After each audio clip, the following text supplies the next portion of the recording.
Hello dear student, मेरे प्यारे विद्यार्थियों, क्लास 12 सीजी बोर्ड के हमारे इस वीडियो लेक्चर में आप सभी का बहुत स्वागत है। आज हम फिजिक्स का नेक्स्ट लेक्चर लेकर आ गए हैं। अभी तक हम लोगों ने 3 वीडियो लेक्चर जो है प्रोवाइड करा चुका है, ठीक है, जहां हम लोगों ने कूलाम के नियम तक और कूलाम की सीमाएं ये सब अच्छे से समझ रखा है, ठीक है। आज के इस वीडियो लेक्चर में हम उसके आगे के टॉपिक जो डिस्कस करने वाले हैं, जो बहुत ही इंपॉर्टेंट रहने वाला है।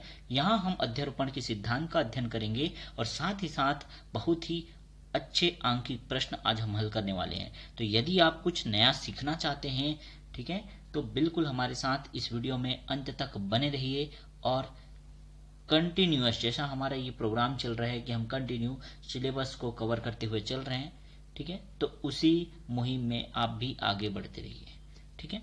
जिन भी स्टूडेंट ने हमारे इस चैनल को अभी तक सब्सक्राइब नहीं किया वो सब्सक्राइब करें, ठीक है। यदि वीडियो अच्छा लगता है तो शेयर करें, लाइक करें, कमेंट करें और जो भी डाउट होगा वो मुझे बिल्कुल आप कमेंट में जाके पूछ सकते हैं, ठीक है। चलो तो स्टार्ट करते हैं आज के इस वीडियो लेक्चर को। आज हम अपने इस फिजिक्स के लेक्चर में अध्यारोपण के सिद्धांत से स्टार्ट करने वाले हैं। अब यह अध्यारोपण का सिद्धांत क्या होता है ये समझते हैं। देखो, अध्यारोपण का सिद्धांत, जिसको हम लोग प्रिंसिपल ऑफ सुपरपोजिशन कहते हैं, ये क्या कहता है? अगर इसको मैं एक सामान्य भाषा में आपको कहूँ, सरल शब्दों में अगर कहूँ, तो मान लो हमारे पास एक ऐसा सिस्टम है, एक ऐसा तंत्र है जिसमें बहुत सारे बिंदु आवेश रखे हुए हैं। अब ये सब तो आपने शुरू से पढ़ा है।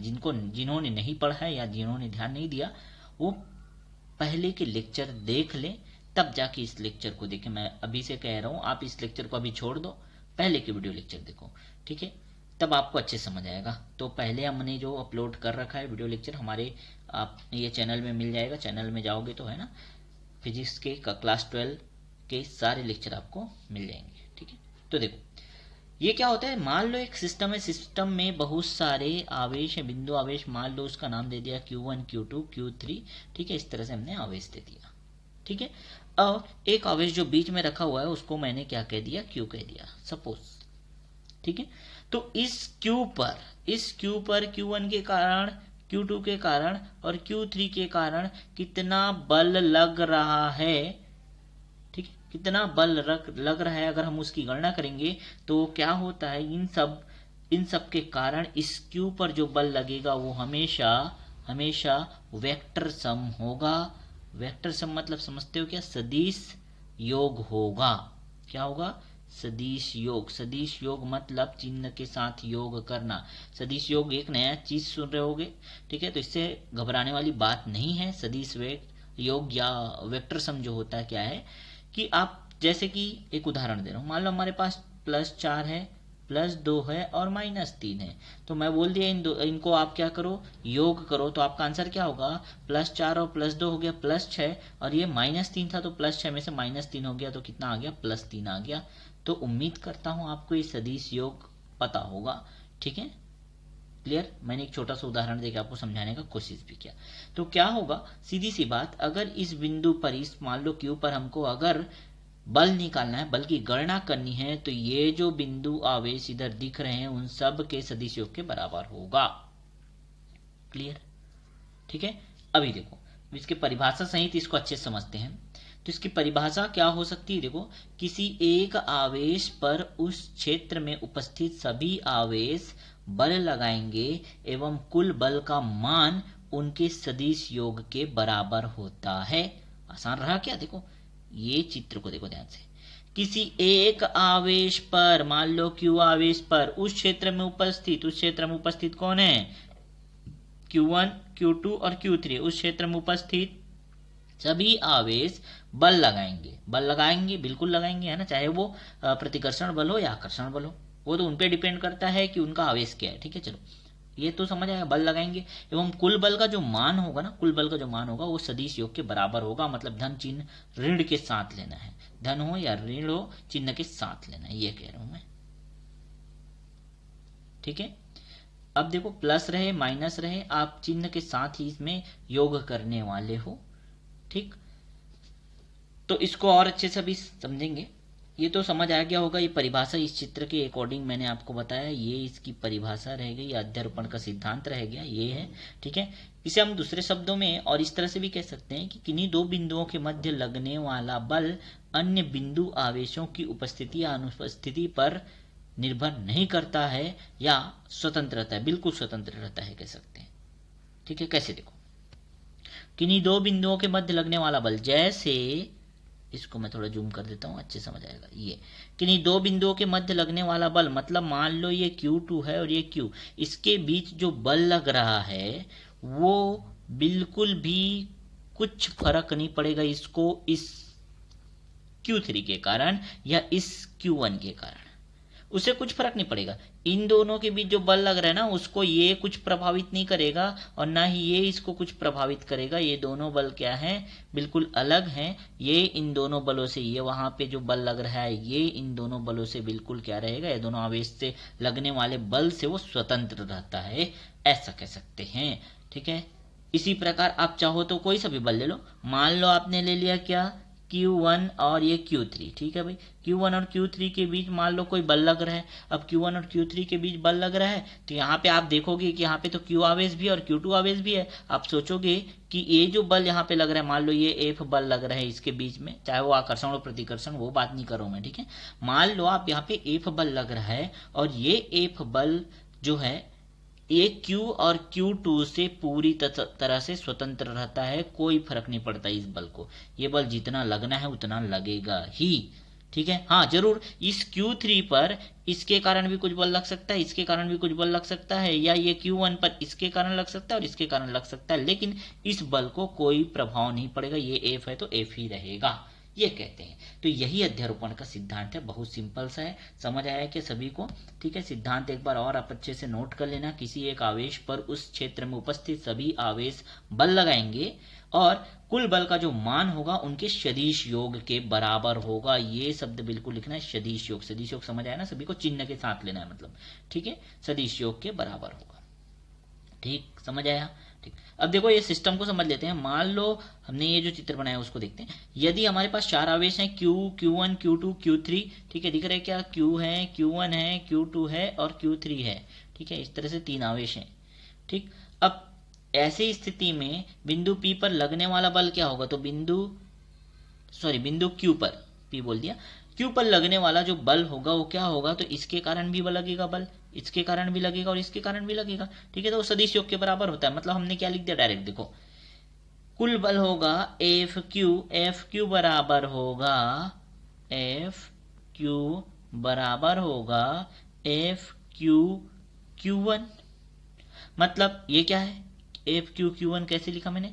तो FQ पर लगने वाला बल किसके कारण? Q1 के कारण, प्लस सदिश योग बोला ना मैंने, प्लस करना है आपको। ठीक है, FQ2, तो इस Q पर Q2 के कारण लगने वाला बल, प्लस FQ3।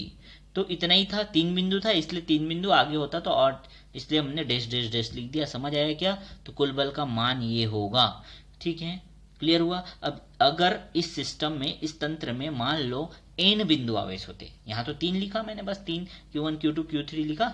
अब इसमें मान लो n होते तो क्या करते हम लोग? तो n बिंदु आवेश होता तो n पर लगने वाला जो बल होता वो क्या होता? देखो Fn, कुल बल की बात करें, Fn बराबर Fn1 plus Fn2 plus Fn3 plus Fn4 जितना भी होगा, प्लस डैश डैश डैश कर दिए Fnn-1। ठीक है, समझ आया सभी लोगों को?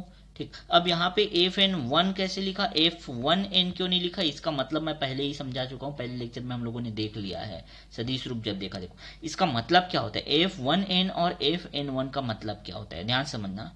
इसका मतलब होता है, देखो इसका जो सर्कल किया उसका मतलब बता रहा हूं, एक पर n के द्वारा लगने वाला बल, the force on one due to n। क्या पढ़ेंगे इसको? The force on one due to n। And यहां आ जाते हैं, देखो इसको क्या पढ़ेंगे? Fn1 लिखा है तो the force on n due to 1। ठीक है, तो n पर एक के कारण लगने वाला बल, और इसको क्या पढ़ेंगे? एक पर n के कारण लगने वाला बल। समझ रहे? दोनों में अंतर है ना, क्लियर हुआ? ठीक, तो यदि हमारे पास n बिंदु आवेश हैं तो हम क्या करेंगे, n पर जो बल निकालने, कुल बल किस पे, n पर निकाले ना, तो n पर बल 1 के कारण, n पर बल 2 के कारण, n पर बल 3 के कारण, n पर जो बल है 4 के कारण, वैसे ही करते करते क्या हो जाएगा, n पर बल n-1 के कारण।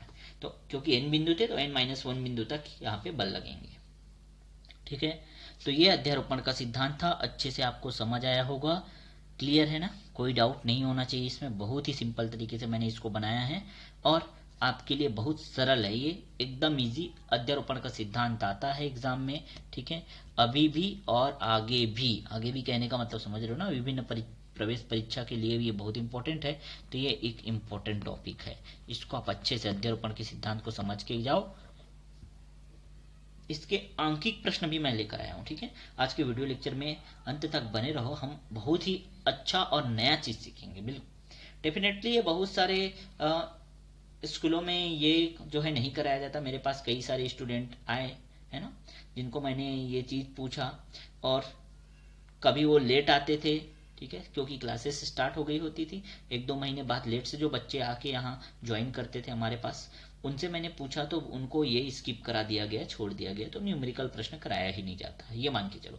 ठीक है, और वहीं आप पीछे रह जाते हो बच्चे लोग। देखो सीजी बोर्ड में प्रॉब्लम क्या है पता है, सिलेबस तो वैसे ही है जैसे सीबीएसई वालों का है, लेकिन प्रॉब्लम ये है ना कि वहां आप बारीकी से अध्ययन नहीं करते हो, उन चीजों को आप छोड़ देते हो जो आपको समझ नहीं आता, आप सिर्फ बस बोर्ड के अकॉर्डिंग चलते हो। बोर्ड ऐसा ऐसा प्रश्न पूछता है, अरे हाँ बोर्ड तो आंकिक प्रश्न इससे पूछा ही नहीं है, एक आध बार पूछा है तो छोड़ो, रहने दो। ठीक है, ऐसा नहीं करना है, आपको सीखना है। अभी स्टार्टिंग समय है ना, स्टार्टिंग समय, और अगर हम मेरे साथ जुड़े हो, मेरे साथ पर्टिकुलर बोल रहा हूँ, मेरे साथ अगर जुड़े हो तो बिल्कुल फायदा लो बच्चा। ठीक है, चलो देखें, तो ये समझ आया सभी लोगों को अध्यारोपण का सिद्धांत क्या होता है, क्या बोलेंगे। तो फिर से बता रहा हूं, अगर एक तंत्र है, बहुत बड़ा तंत्र है और उसमें बिंदु आवेश बहुत सारे हैं, तो एक बिंदु पर जो बल लगेगा ना, वो क्या होगा, बाकी सब बिंदु के कारण लगने वाले बल का सदिश योग होगा। सीधा सिंपल सा बात। ठीक, चलो अब आंकिक प्रश्न पे आ जाते हैं। इसी पे आधारित आंकिक प्रश्न है, आज की क्लास में आंकिक प्रश्न ही ज्यादा रहेगा। ठीक है, अध्यारोपण का सिद्धांत तो एक छोटा सा टॉपिक था जिसको हम लोगों ने खत्म किया, और इसी के आधार पर ही हम क्या करेंगे, आंकिक प्रश्न को हल करेंगे। ठीक है, देखो तो सबसे पहले आंकिक प्रश्न को मैंने 2 भागों में बांट दिया जो आपके एग्जाम में आते हैं, आपके लिए बहुत महत्वपूर्ण है। वो है पहला प्रकार जो है मैंने रखा क्या, बहुभुज प्रकार, पॉलीगन टाइप। ठीक है, बहुभुज प्रकार के क्वेश्चन जो है आपके एग्जाम में आते हैं। ठीक है, और दूसरा जो प्रकार हम लोग करेंगे आज ही की क्लास में करेंगे, वो है संतुलन अवस्था वाला। ठीक है, मान लो एक बिंदु आवेश को आपको रखना है, ठीक है, तो कैसे रखोगे ताकि वो इस जो पूरा तंत्र है या पूरा जो सिस्टम है वो संतुलन में हो जाए, वो हम लोग दूसरे प्रकार में देखेंगे। तो पहले प्रकार की यहाँ चर्चा करते हैं। तो प्रकार के हिसाब से मैं इसको बनाता हूँ हमेशा। आंकिक प्रश्न इस तरह से हम पढ़ते हैं कि हमारे पास अगर बहुभुज प्रकार के कोई भी क्वेश्चन आ जाए ना, आप आराम से कर जाओगे, आप आराम से कर जाओगे। क्लियर है? ठीक है, चलो देखें। तो बहुभुज प्रकार के अगर हम क्वेश्चन की बात करते हैं, पॉलीगन टाइप के क्वेश्चन की, तो क्या होता है, देखो इस तरह के प्रश्न जो है, इस तरह से हम लोगों ने बना लिया एक प्रश्न। देखो आपके सामने ये त्रिभुज दिख रहा है, क्या त्रिभुज दिख रहा है? हाँ भाई, एबीसी एक त्रिभुज है और उसमें आवेश भी दिया हुआ है, प्लस क्यू और प्लस क्यू। ठीक है, 3 आवेश दिख रहे हैं और इसके भुजा जो है, भुजा की माप जो है दी हुई है क्या, स्मॉल ए, ये सभी को दिख रहा होगा। ठीक है, अब क्वेश्चन बना है समबाहु जो त्रिभुज है, कैसा त्रिभुज है, समबाहु त्रिभुज एबीसी में बिंदु सी पर स्थित आवेश पर कुल बल ज्ञात कीजिए।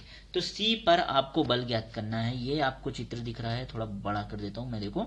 ठीक है, तो ये आपको चित्र दिख रहा है, उसमें आपको बिंदु सी पर कितना आवेश लग रहा है उसकी गणना करनी है। अब आप तुरंत समझ गए, अरे हाँ अध्यारोपण में ऐसा ही तो होता था ना, क्या कि एक आवेश अगर है और बाकी आवेश भी है तो उसके कारण इस पर जो बल लगता था, चाहे वो आकर्षण हो प्रतिकर्षण हो, ठीक है, उसकी हम क्या करते हैं, सदिश योग कर देते हैं। वही तो हम लोग यहाँ करने वाले हैं बच्चा। देखो अब कैसे करेंगे, तो इसको ध्यान समझना। ये चित्र जो है, ये अगर आपने समझ लिया ना, तो समझ लो पूरा आंकिक प्रश्न न्यूमेरिकल जो है बहुत इजी, बहुत आसान। ठीक, चित्र तो पहले क्वेश्चन समझ आ गया कैसे दिया था। ठीक है, अब ये समबाहु त्रिभुज है, तो देखो हमने क्या किया, एक समबाहु त्रिभुज एबीसी बना लिया। एबीसी बना लिया तो क्वेश्चन के अकॉर्डिंग, प्रश्न के अनुसार यहाँ पे हमको ए पर प्लस क्यू आवेश है बोला है, बी पर प्लस क्यू आवेश है बोला है, और सी पर भी प्लस क्यू आवेश है बोला है। ठीक है, प्रश्न में ही दिया है। और क्योंकि समबाहु त्रिभुज है मतलब इसके भुजा की लंबाई क्या है, समान है, ए है। ठीक, और ये समबाहु त्रिभुज है मतलब इसका अंतः कोण जो है वो 60-60 अंश का है। ये भी बात समझ आए, इतना चीज तो हमको अच्छे से समझ आ गया। ठीक है। हमको प्रश्न क्या पूछा है, प्रश्न पे चलते हैं। तो प्रश्न हमको पूछा है कि बिंदु सी पर जो कुल बल लगेगा उसकी गणना करनी है। बिंदु सी पर देखो, अब फोकस करना सिर्फ बिंदु सी पर। अब बिंदु सी पर बल कैसे लगेगा, क्योंकि बिंदु सी पर प्लस क्यू आवेश है। क्या है, प्लस क्यू आवेश। ठीक, अब देखो बिंदु ए पर भी क्या है बच्चा, प्लस क्यू आवेश है। बिंदु सी पर भी क्या है, प्लस क्यू आवेश है। और प्लस प्लस क्या करते हैं, क्या करते हैं, क्या करते हैं, प्रतिकर्षित करते हैं ना। तो प्लस और प्लस क्या करे, प्रतिकर्षित करे। और प्रतिकर्षित किए तो देखो ये क्या हुआ, सी पर जो बल लग रहा है वो लग रहा है प्रतिकर्षण बल, दूर जा रहा है, देखो दूर जा। और बल कहाँ लगता है, बल कहाँ लगता है, मैं शुरू से बताते आ रहा हूँ फर्स्ट क्लास से। दो आवेश अगर आपने रखा है तो बल उसी आवेश को जोड़ने वाले लाइन पर, उसी रेखा पर ही लगेगा ना, उसी रेखा पर ही लगेगा। तो देखो ये दोनों जोड़ा था इसको, ठीक है, तो इसी रेखा पर क्या लगा, ये बल लगा। समझ आया। उस बल का क्या नाम देंगे, अब इस बल के बारे में बात करते हैं, क्योंकि बल जो लगा है एफ है, बल एफ है, ठीक है। किस पर लगा है, सी पर। किसके कारण लगा है, किसके कारण लगा है, ए के कारण लगा है। तो क्या लिखेंगे इसको, एफ सी ए। क्यों लिखे, समझ आया। किस पर लगता है उसको पहले लिखा करो। अगर हम इसको इंग्लिश में पढ़ दें, ऐसा पढ़ते हैं देखो, force on C due to A. क्या पढ़ेंगे इसको, force on C due to A, C पर बल ए के कारण। समझ आया, ठीक है। Force on C due to A, simple. इसी प्रकार देखते हैं अब सी पे और कौन सा एक बल लगेगा वो देखते हैं। तो देखो चित्र में फिर आ जाओ, ये सी पर हम लोग बात कर रहे हैं, ये तो इसका काम हो गया भाई। हाँ, ए के कारण क्या बल लग रहा था हमने देख लिया अच्छे से, ठीक। अब बी के कारण क्या लग रहा है वो देखें। अगर तो बी के पास भी प्लस आवेश है, बी के पास भी क्या आवेश है, प्लस क्यू आवेश है। इसके पास भी प्लस क्यू आवेश। अब क्या करेंगे, प्लस और प्लस क्या करते हैं, प्रतिकर्षित करते हैं। प्रतिकर्षित करे बच्चा, देखो तो बी भी क्या किया, प्रतिकर्षण बल लगाया। प्रतिकर्षण बल फिर से देखो लाइन पे ही लग रहा है, उसी रेखा पे ही लग रहा है, उसी रेखा पे लगेगा ना भाई, इधर उधर तो नहीं लगेगा। ये तो हम पहले क्लास से समझते आ रहे हैं। अब इसका नाम क्या देंगे, इसका नाम देंगे एफ सी बी। क्यों दिया ये नाम, समझ आया क्या। सी पर बी के कारण लगने वाला बल एफ सी बी, ठीक है। Force on C due to B, force on C due to B. समझ आया, ठीक है। चलो, तो ये चित्र पूरा अच्छे समझ आ गया क्या सभी को, कैसे लगा ये दो बल। ये दो बल की बात करूं मैं, एफ सी बी और एफ सी ए। कैसे तीर का निशान कैसे बाहर की तरफ गया, क्यों गया, ये तो पूरा अच्छे समझ आ गया होगा। बिल्कुल भी आपको कोई डाउट नहीं होना चाहिए। मैं बार बार कह रहा हूं, इतना टाइम और इतना स्लो करके मैं पढ़ा रहा हूं, है ना, इसीलिए पढ़ा रहा हूं। आपको कोई भी डाउट होना चाहिए नहीं, होना भी नहीं चाहिए, ठीक है। अगर आपने ध्यान से देखा वीडियो लेक्चर को तो डाउट तो होना ही नहीं चाहिए। अगर हो रहा है तो आप कमेंट में पूछ सकते हो, क्योंकि फेस टू फेस तो हम है नहीं बेटा, सामने आपके अवेलेबल रहते तो जो नहीं वो पूछ देते, ठीक है, लेकिन है नहीं ना, इसलिए कोशिश करेंगे कि हम आपको वो डाउट हो ही ना, ठीक है ना। बट उसके बाद भी अगर डाउट हो रहा है या आ रहा है तो कमेंट जरूर करना मुझे, ठीक। चलो, यहां तक समझ आया दो बल कैसे लगे। अब इसकी गणना कैसे करनी है देखते हैं। देखो मजेदार बात, अगर आपने, फिर से कह रहा हूं, पिछला लेक्चर नहीं देखा ना तो आप फिर इधर कुछ नहीं समझने आने वाला, आपको बिल्कुल भी समझ में नहीं आने वाला है, ठीक है।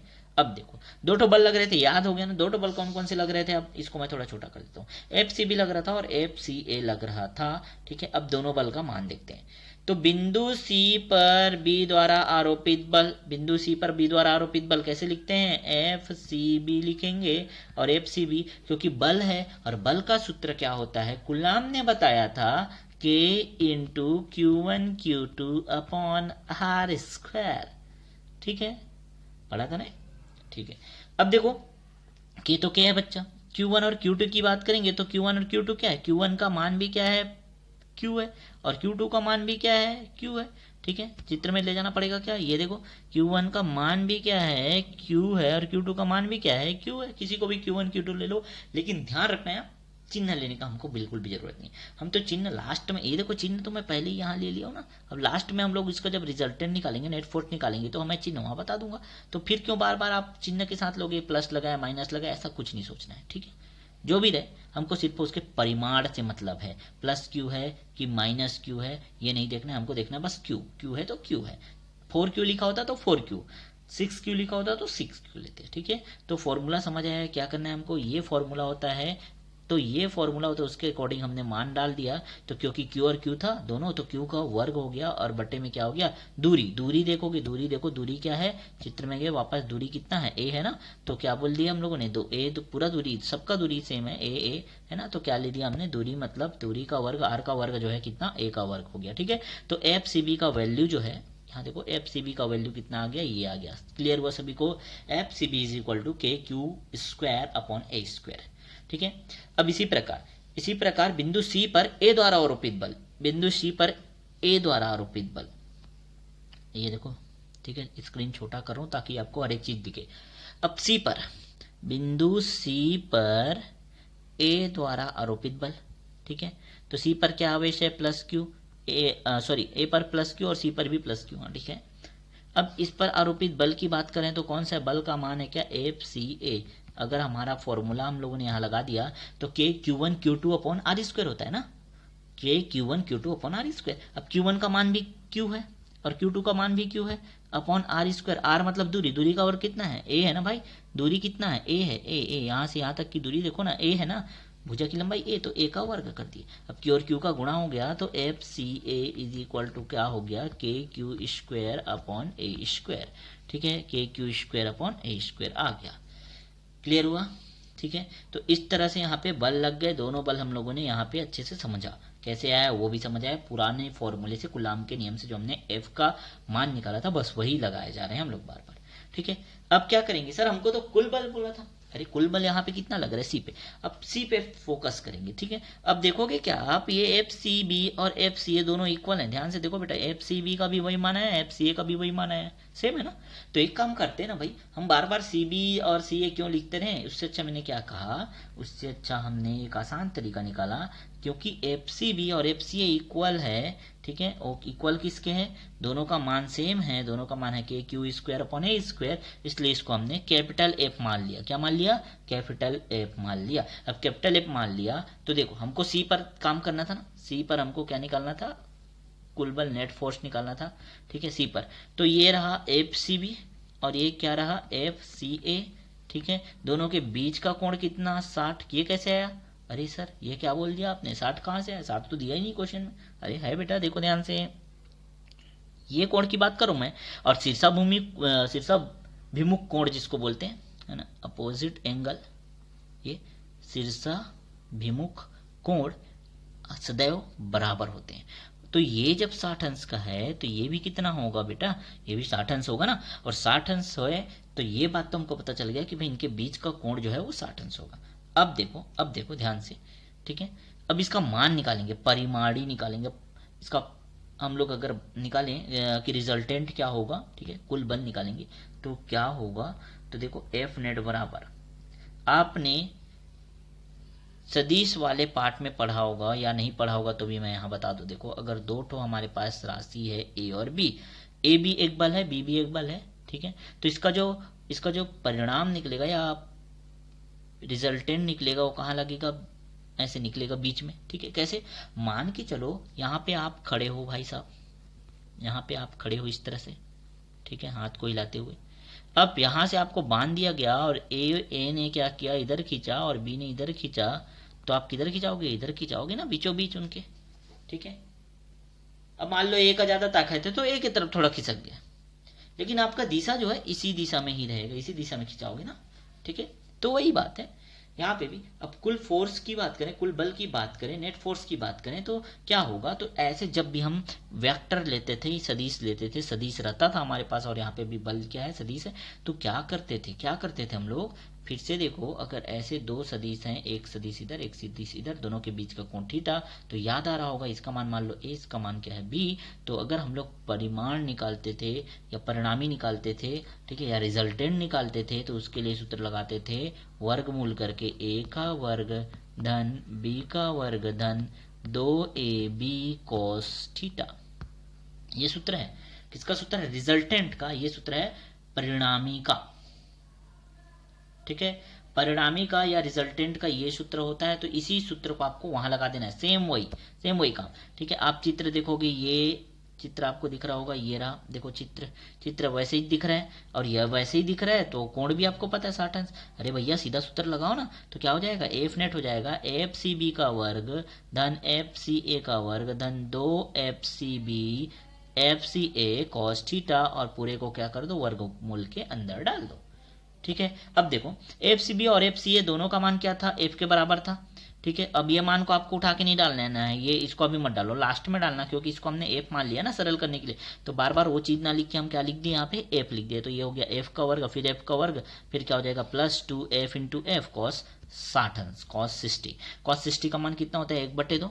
ठीक है, अब देखो ये क्या हुआ, ये एफ का वर्ग दोनों जुड़ गए, दोनों जुड़ के क्या हो गया 2f का वर्ग हो गया।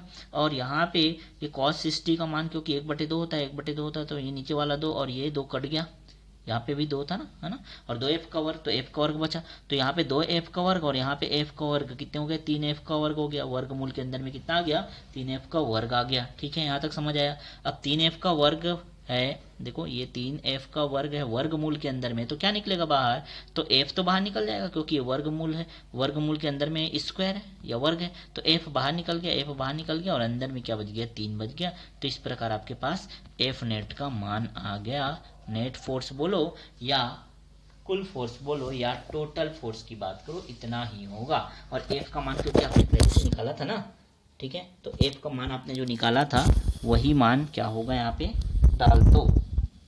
f का मान के क्यू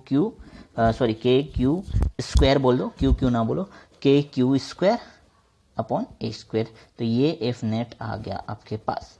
ठीक है, अब इसके परिमाण की बात तो हम लोग कर लिए, अब दिशा की बात करेंगे। देखो एक बल इधर लग रहा था, एक बल इधर लग रहा था, ठीक है, दोनों के बीच 60 अंश का कोण था, तो इसका परिमाण किधर रहेगा, इधर रहेगा, परिणाम जो है, परिणामी बल जो है इसका रिजल्टेंट, तो ये एफ नेट होगा।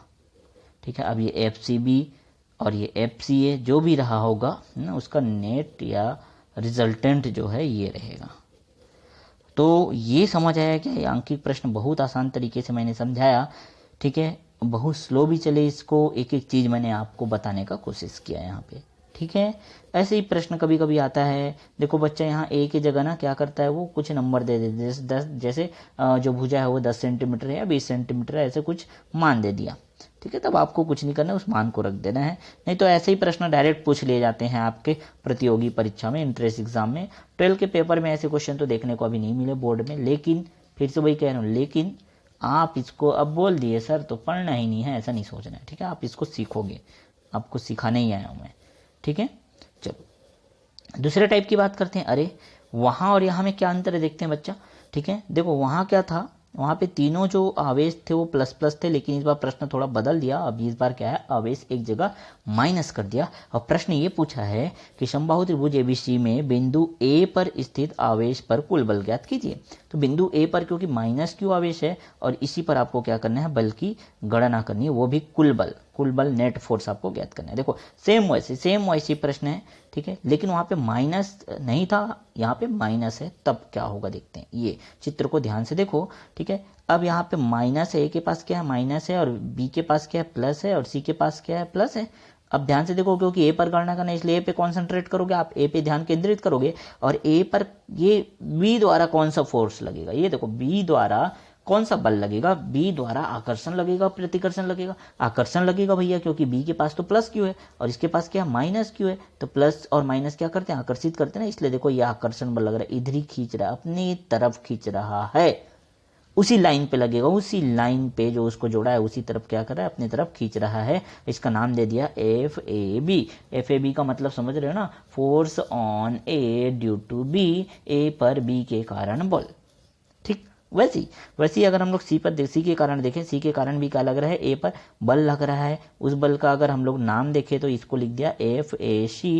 इसका क्या मतलब होता है, एफ ए सी मतलब force on A due to C, C के कारण ए पर बल, वो भी क्या लगेगा आकर्षण। क्यों, क्योंकि ए के पास माइनस है और सी के पास क्या है प्लस है, तो यहाँ पे भी आकर्षण बल लगा। दोनों की दिशा समझ आई, अच्छे समझ गए चित्र को। ठीक है, क्यों हुआ, और यहाँ भी समबाहु त्रिभुज है इसलिए कोई प्रॉब्लम वाली बात तो है नहीं, बाकी सब चीजें सेम दिख रही है। ठीक है, अब दोनों का मान देख लेते हैं बेटा। देखो बिंदु ए पर बी द्वारा आरोपित बल क्या होगा, तो बिंदु ए पर बी द्वारा आरोपित बल फिर से वही सूत्र लगेगा, क्या होगा, के क्यू वन Q2/R², ये होता है किसके बराबर, F के बराबर। अब देखो Q1 और Q2 का क्या मान है, Q1 का मान क्या है, Q ही है, और Q2 का मान भी क्या है, Q ही है। लेकिन ध्यान रखना, मैं यहाँ प्लस माइनस की बात नहीं कर रहा हूँ, आपको सिर्फ परिमाण से मतलब है, सिर्फ मैग्नीट्यूड से मतलब है, ठीक है।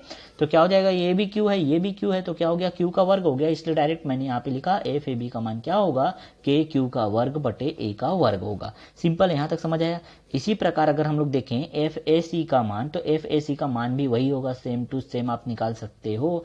क्या हो जाएगा, AC पे देखते हैं तो A का मान भी क्या है, Q है, यहाँ पे भी आवेश Q, यहाँ पे भी आवेश Q, तो Q1 और Q2 का वैल्यू क्या हो गया, Q ही हो गया। और यहाँ दूरी देखो, दूरी की बात करें ना, R का वर्ग होता है ना सूत्र में, तो देखो दूरी का मान क्या होगा, यहाँ पे A होगा ना, क्योंकि ये समबाहु त्रिभुज, ये भी है, ये भी है, ये भी है, तीनों समबाहु त्रिभुज है, ठीक है। तो इस तरह से FAB और FAC दोनों हमने निकाल दिया, ठीक है। अब दोनों तो बराबर हैं, फिर से वही काम करेंगे, FAB FAC बराबर है किसके, F के, और वो बराबर है KQ²/A², के इसको मान लिया F के बराबर। क्यों माना, बार बार हम उसको कहाँ बड़ा इतना FAB और FAC लिखते रहेंगे, है ना, तो हमने उसको F मान लिया। तो इस तरह से हमने इतना काम किया। अब देखो कुल बल की गणना अगर हम करते हैं तो कुल बल क्या होगा, वही सूत्र फिर से लगेगा। वही सूत्र कैसे लगेगा, देखो इस बार फिर से मैं आपको बता दूं, A पर 2 बल लग रहे हैं इस तरह से, ठीक है। दोनों का मान F के बराबर मान है ना, तो FF लिख देता हूं मैं। F एक ठो क्या है, FAB है, एक ठो क्या है, FAC है, लेकिन दोनों को हमने क्या F के बराबर माना, F लिख दिया मैंने, ठीक है। तो सूत्र क्या होगा, और अच्छा इनके बीच का कोण भी है हमारे पास, कोण क्या है, 60 अंश। क्यों क्यों क्यों 60 अंश, क्योंकि ये समबाहु त्रिभुज है, समबाहु त्रिभुज दिया हुआ है, ठीक है। तो 60 अंश होते हैं ना, समबाहु त्रिभुज में तीनों कोण 60 अंश होते हैं, तभी तो 180 अंश होता है ना, ठीक है।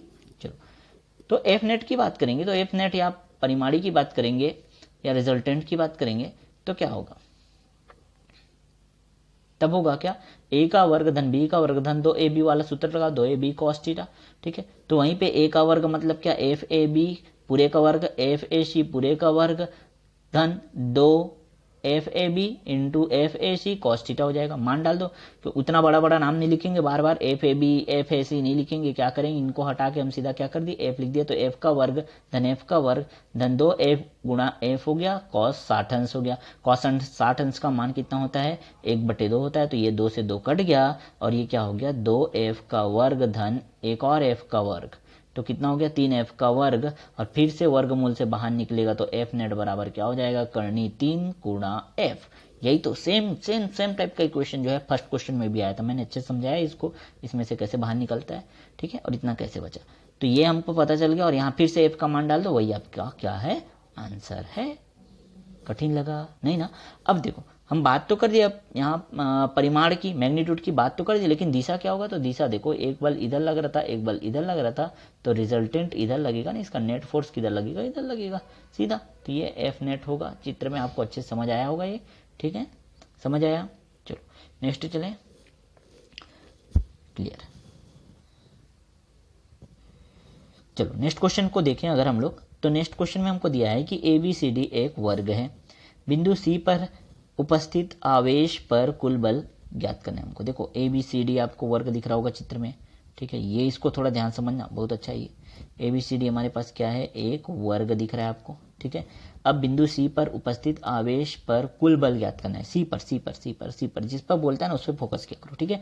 यहाँ पे देखो A पर भी क्या है, प्लस Q है, B पर भी क्या है, प्लस Q है, C पर माइनस Q है, और D पर क्या है, प्लस Q है। और क्योंकि ये वर्ग है तो इसकी सभी भुजाएं क्या है, AA दे दिया है, सभी भुजाओं की लंबाई क्या दिया है, AA दिया हुआ है। इतना बात तो समझ गए ना क्वेश्चन में, ठीक है। चलो आ जाते हैं अब हम लोग हल करने के लिए, तो C पे कॉन्सेंट्रेट करेंगे, हमारा ध्यान सिर्फ केंद्रित रहेगा किस पे, C पर, ठीक है, क्योंकि C पर क्या दिया है, माइनस Q आवेश। अब C पर कौन कौन बल लगाएगा, तो ये A भी बल लगाएगा, B भी लगाएगा, और ये D भी लगाएगा, ठीक है। अब देखते हैं C पर सबसे पहले A कौन सा बल लगाएगा, अगर हम लोग देखें तो A के पास क्या है, A के पास है बेटा क्या, प्लस Q आवेश, और C के पास क्या है, माइनस Q आवेश। तो क्या हो गया, देखो A के पास प्लस, C के पास माइनस, तो दोनों आकर्षण बल लगा दोनों के बीच, और आकर्षण बल लगा, इसलिए ये इस दिशा में लगेगा, आकर्षण ऐसे ही लगेगा ना, अपनी तरफ खींच रहा है उसको, ठीक है। प्रतिकर्षण लगता तो दूर जाता, लेकिन अपनी तरफ खींच रहा है और इसी लाइन ऑफ एक्शन पे लगेगा, इसी लाइन पे लगेगा। देखो लाइन पे कैसे बल लगता है, वो लाइन भी मैं रेखा भी बता रहा हूँ आपको, इसी लाइन पे रखेगा लगेगा। मान लो एक आवेश यहाँ, एक आवेश यहाँ, ठीक है, तो दोनों के बीच चाहे आकर्षण लगे या प्रतिकर्षण लगे, हमेशा उसी रेखा पर ही लगेगा। ये तो हम पहले से जान रहे हैं, ठीक है। चलो, तो ये तो हमको समझ आ गया कि एफ सी ए कैसे लगा। अब बारी आती है बी। बी के कारण सी पर क्या बल लगता है, तो बी के पास क्या है, प्लस क्यू आवेश है, और सी के पास क्या है, माइनस क्यू आवेश है। फिर यहाँ पे भी आकर्षण लगेगा, इसलिए देखो ये आकर्षण बल लगा, और इसका मान क्या हुआ, एक मिनट, देखो इसका मान क्या हुआ, इसका मान हुआ एफ सी बी, ठीक है, मतलब सी पर बी के कारण लगने वाला बल। ठीक, अब एक और बिंदु, एक बिंदु है क्या, टी। डी के कारण सी पर कौन सा बल लग रहा है, देखें अगर हम लोग डी के कारण सी पर कौन सा बल लग रहा है, तो ये बल लग रहा है, वो भी आकर्षण, क्योंकि इसके पास प्लस क्यू था, इसके पास माइनस क्यू था, तो ये आकर्षण बल लगा, जिसका नाम क्या दिया हमने, एफ सी डी। क्लियर हो गया। तीन बल लगे हैं बच्चा, तीन बल कौन कौन से लगे, एक बार देखो चित्र में, तीन बल कैसे लगा, ये लगा, ये लगा और ये लगा, तीनों आकर्षण बल है। क्यों आकर्षण बल है, समझ आया। मान लो यहाँ पे माइनस क्यू रहता ना, तो आप प्रतिकर्षण बल लगा देते, इधर जाता, ठीक है, लेकिन क्वेश्चन हमको ऐसा दिया था, तो हमने क्या किया, उसी के अकॉर्डिंग काम किया। चलो, अब सबकी मान की गणना करते हैं। देखो मान की गणना कैसे करेंगे, तो ये तो भाई इसकी लंबाई जो है ये ए है, ये भी ए, भुजा की लंबाई क्या है, ए ही है ना, ठीक है। चलो, तो कौन कौन से बराबर होंगे, देखो जरा, यहाँ पे Q, यहाँ पे भी Q, देखो एक बार चित्र को ध्यान से, ये Q और ये भी Q, तो इन दोनों के बीच जो बल लग रहा है एफ सी बी, और इन दोनों के बीच जो बल लग रहा है एफ सी डी, वो दोनों बराबर होंगे, क्योंकि इनके बीच की दूरी क्या है, वो भी a है, समान है ना। तो क्या लिख सकते हैं हम लोग, चाहे एफ सी बी की बात करें या चाहे हम एफ सी बी की बात करें या हम एफ सी डी की बात करें, इसका मान जो होगा k into Q one Q two upon R square, लेकिन Q1 की जगह भी Q है और Q2 की जगह भी क्या है, Q है, इसलिए Q का वर्ग अपॉन R का वर्ग। R क्या है, दूरी, दूरी कितना है, a ना, तो a का वर्ग। ये समझ आया, ठीक है, ये इसके बराबर भी होगा, ऐसा लिख लो, ये समझ आया ना। ठीक, कैसे हुआ, एफ सी बी और एफ सी डी बराबर होंगे इसके। क्लियर हुआ, ठीक, और ये दोनों बराबर, इसलिए इसको क्या मान लेंगे, एफ मान लेंगे, ठीक है ना। हाँ चलो, ये हमने देखा, ये मान तो भाई दोनों बराबर है, तो इसको हम क्या मान लिए, एक एफ मान लिए। लेकिन ये बल, एक बल और कौन सा था, एफ सी ए। एफ सी ए को ध्यान से देखो, एफ सी ए यहाँ लग रहा है, एफ सी ए यहाँ लग रहा है और यहाँ लग रहा है, तो हमको ये दूरी चाहिए, कौन सी दूरी, ये वाली दूरी, जो यहाँ पे विकर्ण जैसे दिख रहा है, और ये दूरी चाहिए। तो क्योंकि मुझे ये पता है ए है, ये भी पता है ए है, तो एक समकोण त्रिभुज जैसे दिख रहा है क्या सभी को बच्चा लोग, और सभी को अगर ये पता है कि समकोण त्रिभुज है, तो भाई समकोण त्रिभुज में कर्ण का वर्ग बराबर होता है लंब का वर्ग धन आधार का वर्ग, होता है क्या। तो कर्ण का वर्ग हमको ज्ञात करना है, कर्ण का वर्ग हमको ज्ञात करना है, तो कर्ण का वर्ग बराबर लंब का कितना मान है, ए है, ए का वर्ग, और आधार भी क्या है, ए है, तो ए का वर्ग, तो क्या हो जाएगा, 2a का वर्ग हो जाएगा, कर्ण का वर्ग बराबर क्या हो जाएगा, 2a का वर्ग। इस प्रकार हम कर्ण का मान निकाल लिए, कर्ण का मान निकाल लिए कितना, वर्गमूल 2a का वर्ग।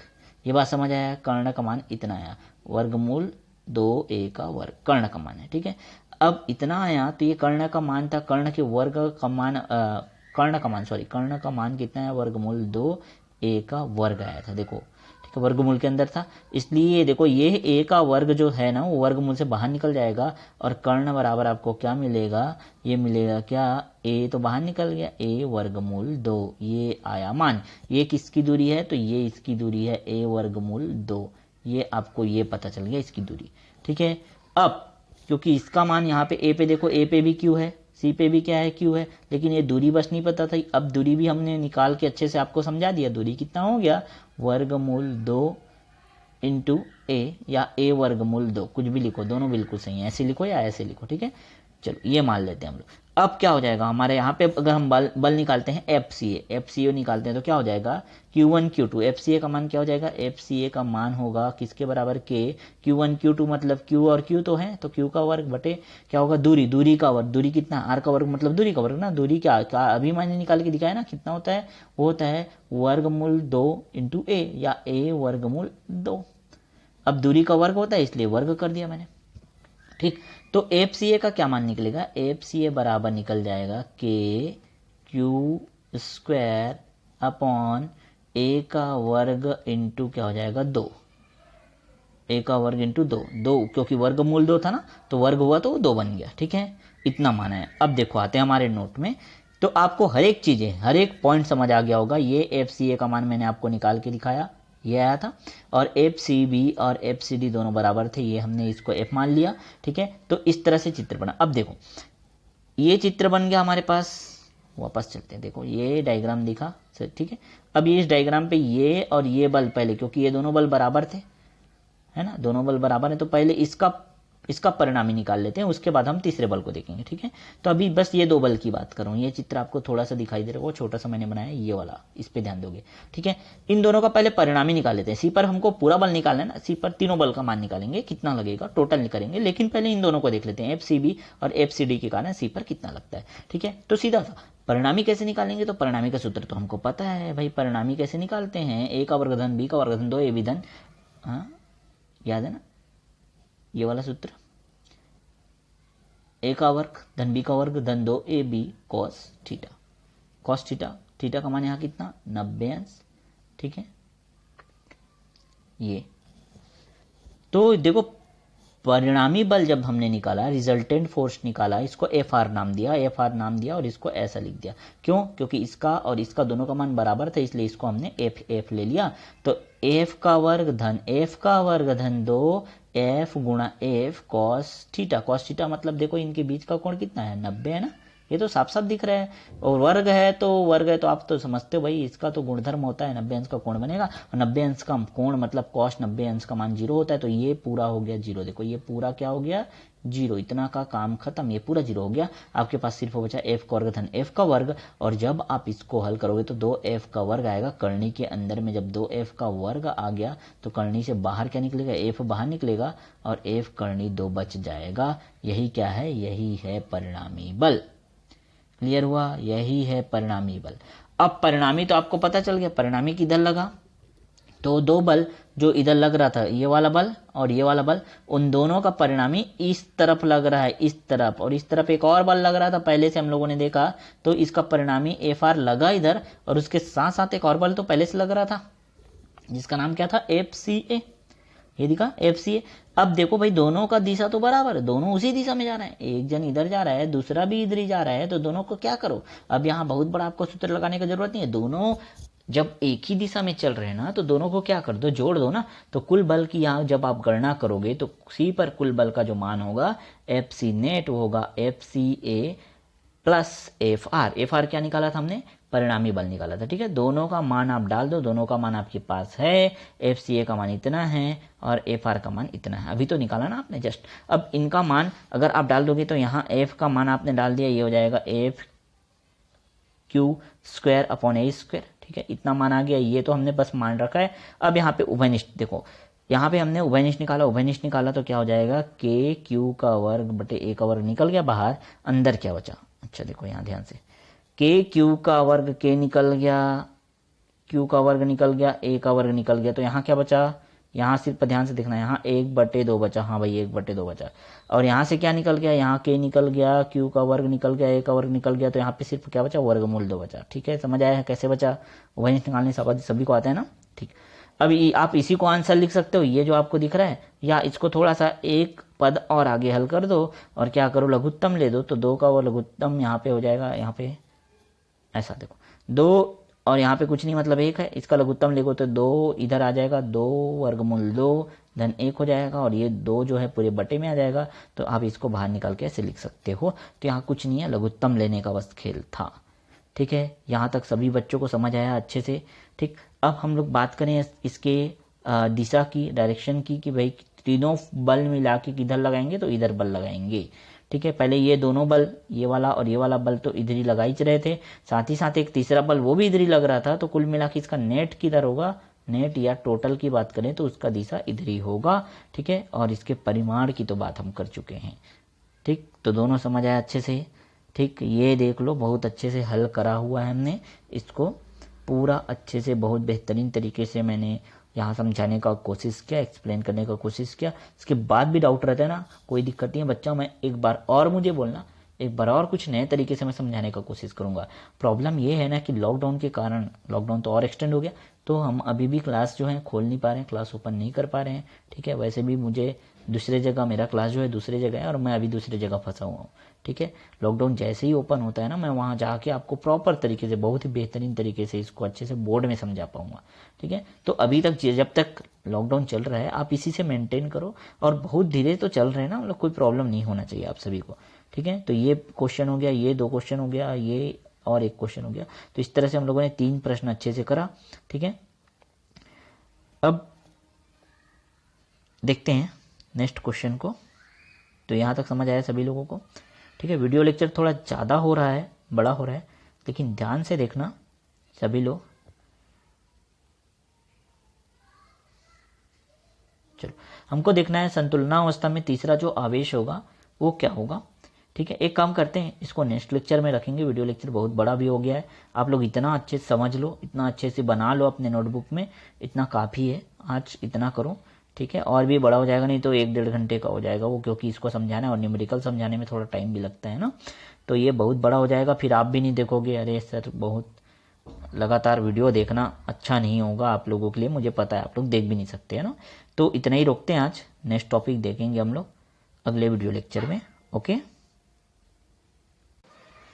साथ ही साथ अभी तक जिन लोगों ने अभी हमारे चैनल को सब्सक्राइब नहीं किया, सब्सक्राइब करो और सभी फ्रेंड तक शेयर करो। वीडियो अच्छा लगता है तो लाइक करो, सारे छत्तीसगढ़ के बच्चों तक हमारे चैनल को पहुंचाओ, और सभी लोगों को सब्सक्राइब जरूर करवाओ, ताकि हमारा ये चैनल जो है स्टेबल होके बहुत अच्छे से आपके लिए वर्क कर पाए, ठीक है।